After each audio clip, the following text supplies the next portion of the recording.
From the Financial Times, Donald Trump triggers race to offer U.S. concessions before tariffs hit.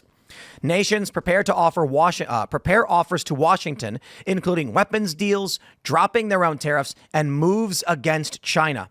When does Trump get to say, I told you so? Should he do that now, or should he wait until the deals are finalized? Because I got to say, all day, it was nothing but finance people, Democrats, liberals, bashing their faces on the table, screaming that this was the apocalypse and Trump was burning everything down. And now the Financial Times, not a liberal paper, they're the Financial Times are saying outright, these countries are coming out and saying, we're going to offer you some deals. They mention the EU, Brussels has offered to drop car tariffs 10% to Washington levels of 2.5%. Said officials briefed in talks. It could also increase energy purchases.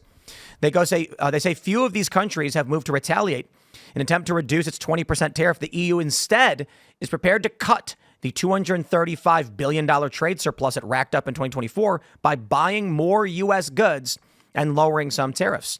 Trump's swinging global tariffs, which sent markets sharply downwards, were introduced despite charm offenses by countries from Japan to Israel, seeking to preempt the charges with moves designed to mollify the president. So we're hearing Israel's dropping their tariffs. Japan is saying they're going to buy more. It seems like Trump's move just wins. I don't know. I mean, the market is down, and I think it would be silly. You know, we've got Judge Janine on the 5 saying, I don't care about my 401k. Something to that effect. And I'm just going to say, look, there are people who deeply care about their 401ks. OK, they rely on that. And so Trump making these moves is risky because people are going to get negatively impacted by this. But if it's short term and it results in a long term gain, is it worth it? I think yes. Good. I definitely think yes. I think this is really nice. Again, because if the goal of the tariffs was to so-called onshore manufacturing, again, I don't think it was going to achieve that goal. But if this was an art of the deal style maneuver to create some leverage, to be able to cancel out some of these trade surpluses some of these countries have with us, or to try to make some concessions on trying to deal with China, this is all in our favor. We've had bad trade deals with these countries for some time. We've been getting the short end of the stick, and this is what it took to kind of bring everything back together. Markets hate uncertainty, and they are definitely, Trump is obviously injects a lot of uncertainty into the market. So we're going to see some turbulence moving forward. But I think the ultimate gain here that we're seeing more than justifies that. I think it's interesting, too, the people who are complaining the most about the market would otherwise, again, talk about hating business people and hating big business. So I just think it's the group of people who are complaining about this the most, I think that usually hate big business. Yeah. I think if you're dealing with political pundits or partisans, the criticism of the tariffs is baked in. I don't think it matters there. If you're a person that's been critical of Donald Trump for everything, you're going to be critical of Donald Trump for this. Of course, so to take partisans' opinions on it, I think you take it with a grain of salt because they're going to find a negative outlook. As far as the stock market goes, I think I've said this a couple times, but there's been a need for a correction for a while. We've had, you had interest rates at zero from 2008 until 2017. People were taking people were taking loans out and they were dumping that money into the stock market. They're taking loans for 0% interest or really, really, really low percent interest. And so that's artificially inflated a bubble in the stock market that does exist. And this correction is actually healthy and necessary. Now, before people get all worked up about that, poor people and the people that are working class, they likely don't own a lot of stocks. It does matter to people that are on fixed incomes, people that are going into retirement now. I understand that's true, but the people that are getting hurt are people that do have assets, people that have money in the stock market. If you're talking about the working class, you're talking about poor people, they mostly do not have assets. So this actually doesn't affect them the same way that it does affect rich people. So maybe Trump is just like, I don't really care about those people. I mean, look, if the stock market needs a correction, there's a bubble that's not some kind of thing that's debated.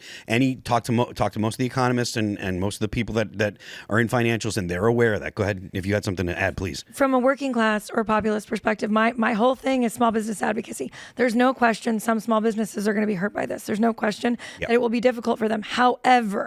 However, when you look at what's going on with Small Business America and how they're being gobbled up by private equity, they have one move that the pirate equity really engages in, where they like buy and then they slash and then they pay themselves and then they dump it.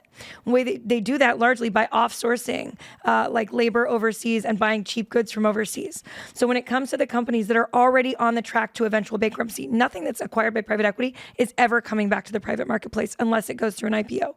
And even then, it's almost impossible. So if those are already on that conveyor belt to eventual failure, this is going to expedite that for some of them, but it's going to give small businesses that do business with other small businesses and farms and American manufacturing a leg up. So in that regard, I actually think from a populist perspective, it's going to hurt the finance bros more than it's going to hurt the small businesses. Yep. And I think that there's a claim to be made there that that's what our small businesses need, because I don't see a future for the younger generations of America right now like the finance bros, but I do see a future for them in entrepreneurship.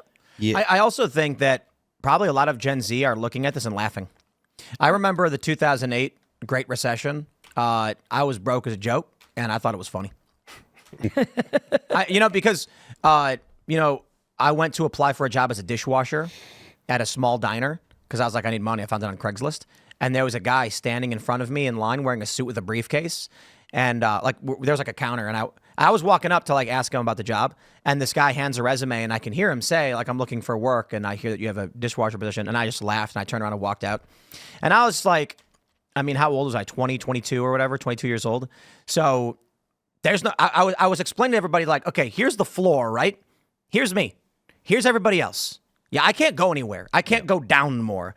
So right now, with all the moves that Trump is making, he's very popular among Gen Z. I kind of feel like Gen Z is just shrugging and laughing and being like, oh, yeah, my retirement account. I'm so concerned about something I will never have. That point, I was listening to the All In podcast a couple of weeks ago, and the guy Chamath was making that exact point. There has to be a correction in the market, and the people that tend to vote for Trump, being the people that are populist, geared toward populism, like, they're not the finance bros generally. They're not the wealthy people. They're the people that don't have assets. And this actually does give them a chance to get into the market and get some deals on things if they want. Look, I'm not saying that everyone should be in the market. That's not the argument that I'm making. But the point is, this doesn't hurt the average person that doesn't own assets. And most of Gen Z and probably a significant portion of millennials don't own assets. So I think if you want some insight to the thinking of the Trump administration here, yesterday, Treasury Secretary Scott Bessent brushed off stock market losses following the tariff announcement, saying that's a Mag 7 problem, not a MAGA problem. When he says Mag 7, he's referring to the Magnificent 7 stocks in the stock market that are very overvalued. So he's saying that it's a problem for them, not for MAGA. Wow. So I don't think they mind seeing some crash in some of these Apple, Amazon, Tesla stocks if it means they are going to have leverage to negotiate with other countries. And I think we should be thanking Donald Trump for an opportunity to buy in. If, the stats show that most people don't have any money invested within the next month or so, maybe you should be looking to invest some. Thanks to Trump, he's giving you a good entry point. Yeah, and there's never been more opportunity, or there's never been more simple ways for the average person to actually get into the stock market. There's all kinds of apps you can get to get pieces of stock. So go ahead, please. It's foolish for us to suggest, though, that the working class and the younger generation are not going to suffer under this while it's being worked through. It's absolutely insane for us to think that that's not a reality, that they're going to have to suffer. And I want to be really honest, for the generation that's 30 and under, they've suffered a lot. Mm-hmm. And they're leveraged to the hilt, and they don't have a lot more room to give. So we do need to recognize that they've endured, 08, and they've endured 2020, and they've endured endless debt for jobs that are never going to come, that are never going to pay back their school loans, right? There's a lot that's working against them. We have to understand that, and we also need to find ways to give them mechanisms back for prosperity, because they don't have them right now. If that's the case, and they are leveraged the way you say, isn't the best thing to do to get get interest rates down, get inflation under control, and lower interest rates? Because if they're leveraged, they've got a lot of debt. That interest rate is killing them. I mean, getting the interest rates down might make their $1,600 a month student loan payment $1,400 a month, but it's not going to change the fact they're never going to get a job that's actually going to pay back the education, that what it costs them, that we told them would pay them back over time. I'm lucky. I came in 2 years early on that side of the coin. I got a house just in time. My husband got a federal job that paid off his law school loans right after 10 years. What interest rate did you get that house at? I feel like that's the That's big. none of your You really want to business. know? No, I mean, So I didn't get it great. The issue I got is, in at 4. Oh, and then I that's refinanced to 2.25. Oh, that's incredibly good. Yeah, that's the thing that I think that's holding back younger people nowadays. I think the best rate you could get is something like 7%. I mean, 2.25. The price of a house is going to bar them Should anyway. never move. So that's I mean, they don't have the money to put down payment on.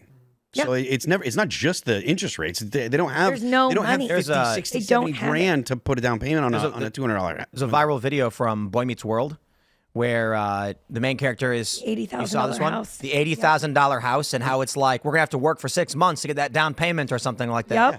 Thanks for checking out this clip from Timcast IRL. Make sure to watch the show live Monday through Friday at 8 p.m. Subscribe to this channel, and we will see you all there.